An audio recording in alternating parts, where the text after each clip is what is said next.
各位，我们终于搬到新的办公室了，也搬到了新的演播室啊。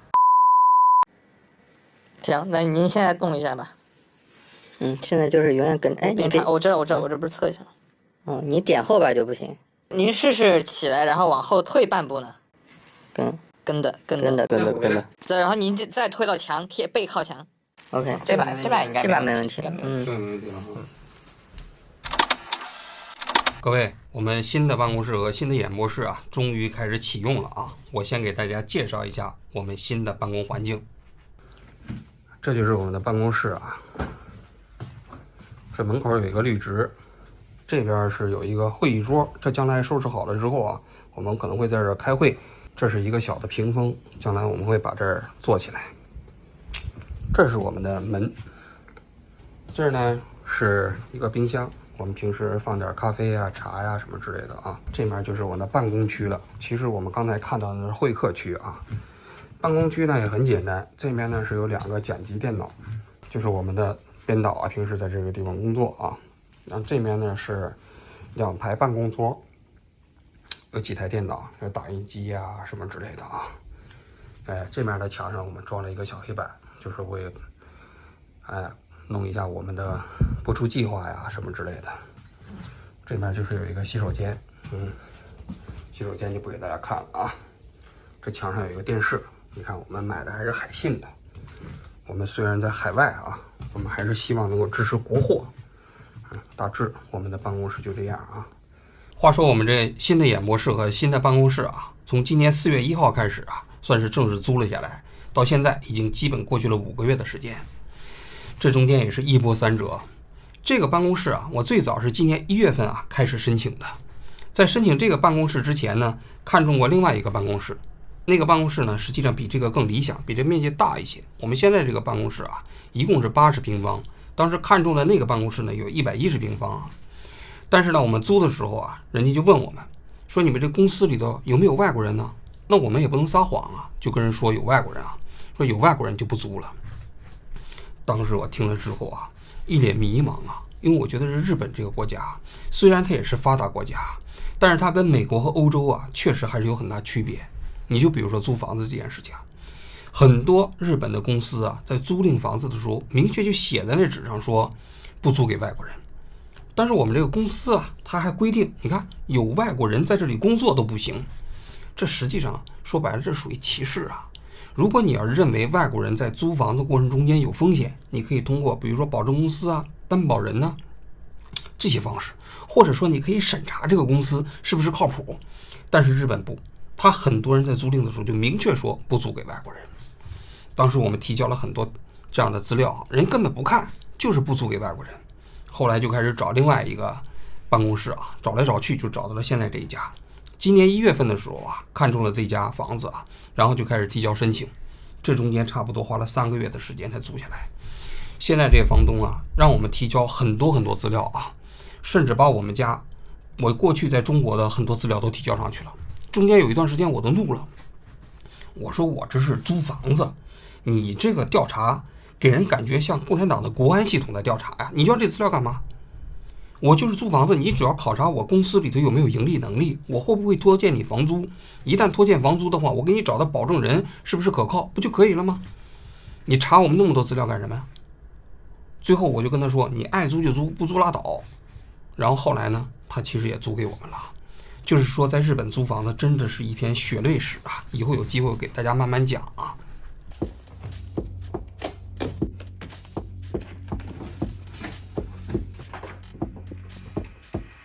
王老师，这新演播室花了你多少钱？演播室没法单独算，总共就花了500万日元，25万人民币吧，这还不算买设备什么之类的。真结实。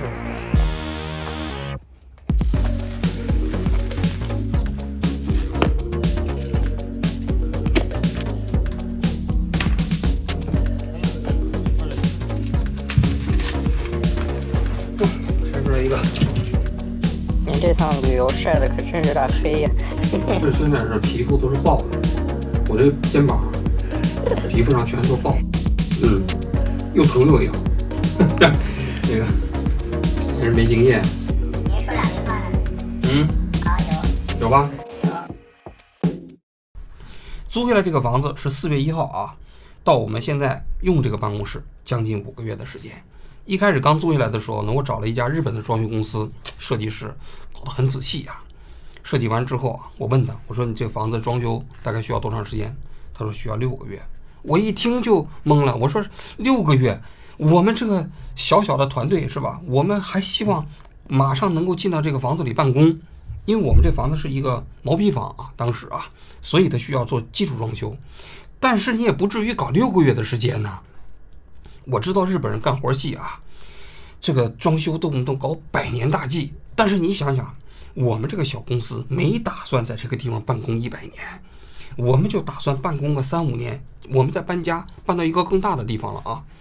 你不需要给我搞质量那么好。他说那我给你研究研究。最后研究的结果是说最快也需要4个月的时间。我说那不行，这4个月我也接受不了。最后我就找了一家中国的装修公司，我说2个月能不能办完呢？他说没问题，包在我身上。中国人办事就是爽快啊。但是中国人办事虽然爽快呢，但是中国人有个问题，就是他不管能不能办到的事情，他都会先拍胸脯跟你说保证没问题。但装修的过程中会不断的出问题啊。你就比如说我们这演播室吧，我们这楼上啊是个健身房，楼下也是个健身房。我说啊，那我们这演播室不能有声音，你得给我做隔音室。他说没问题。然后呢，我说这演播室里头做这个隔音你懂不懂？他说没问题。做到一半的时候啊，我找了一个音乐编辑，他到这来一看，他说王局，你这房子啊肯定是不符合演播室的标准。为什么呢？他说这个家的墙里头呀要放这一层材料，要放那一层材料的，把那个装修的老板都听懵了。他说我哪懂这些呀？但不懂他就开始干起来了，这是中国人的特点啊。那怎么办呢？结果后来这个房间装修好了之后啊，这声音非常空，根本没办法录像。最后就采取了一个补救的办法，在中国找了一家公司啊，就在这墙上做这个吸音和反射材料。那要重新设计啊，他要把我们这房间整个尺寸量完之后啊，到底哪个地方放什么样的吸音材料，放什么样的反射材料啊，又从中国运到这里再装好，这时间基本上也5个月的时间就过去了啊。这个就是我们现在新做的演播室啊，不到20平方米吧。这个墙呢，我过去讲过，曾经我们做了一个背景墙嘛，但是后来由于太麻烦了，我们也没采用，就基本上还是用了原先装修的这个壁纸。然后我们买了一个这样的一个博古架吧，然后我特地把家里头那4个玩偶带过来了啊，就放在我这个录节目这个背景。我觉得只要他们在这儿呢，其实我们这背景啊就基本就丰富起来了啊。至于有没有那个背景墙呢，对于我们来说还真没有那么必要啊。然后呢，这面是一个绿植，这回呢绿植呢我们买了一个假的，就不是真的啊。这样的话呢，它不用浇水，也不用我们照顾了。照顾这绿植其实还挺麻烦的啊。这是3盏灯，这都是在日本采购的3盏灯。然后这个是我们拍案的桌子啊。现在呢，我们这个地方是订购了一个长方形的桌子，但是这个桌子还没到，所以我们暂时呢就搞了一个这种小圆桌，这是将就一下。这墙上就是我们从国内订购的这吸音和反射材料，就是全靠这样的材料啊，才使我们这个演播室啊录制的声音啊才能够达到我们的标准，否则的话它特别空啊。这套东西从定制到运过来到装好也花了好几个月的时间。然后呢，它不光是这个3面墙有啊，大家可以看一下，天棚上也有。装其实也挺麻烦的，也是花了不少时间。然后我们的拍摄设备呢，现在这是一个索尼的吧，我还不知道是什么型号的摄像机啊。那比我们1年前录制的时候那个条件要好多了啊。然后这是一个麦克风吊到了天花板上啊，然后它对着我平时说话这个位置，它就可以直接采集声音了。我们这个演播室啊，现在就是唯一的缺点就是有点小，还有一个就是我们这楼上呢是个健身房，就偶尔的时候啊，它会有那种声音比较大的那种杠铃放在地上的声音那可能对我们整个拍摄还有点影响。但是现在我们也没有办法找到更好的地方了，就只能用这样的一个演播室啊，开始我们一个新的征程了。现在这个演播室啊，装上这个吸音材料之后啊，反射材料之后啊，基本上已经符合我们现在的这个录像的标准了啊。但是我家里头那个演播室啊还会保留，你看我现在把那个4个玩偶也带过来了啊，我家里头那个地方就空了。为什么呢？因为我周末的时候啊，有的时候也会录像啊。那么周末录像的时候，我要再到单位来就不太方便了，我就会在家里录。然后那个如果要是星期一到星期五工作日的时候，就会在这录，因为在这儿工作时间长嘛，我就把这4个玩偶带到这儿了。本来想呢，说我们再买一套这玩偶啊，放在家里头，这样不是2个演播室不都有这玩偶了吗？但我一问那价格，这4个玩偶大家猜多少钱？1万块钱人民币呀！我天哪！我当时一听也差点晕倒。我说这是4个娃娃，卖这么贵啊？他们说这是潮牌，主打的就是一个死贵啊。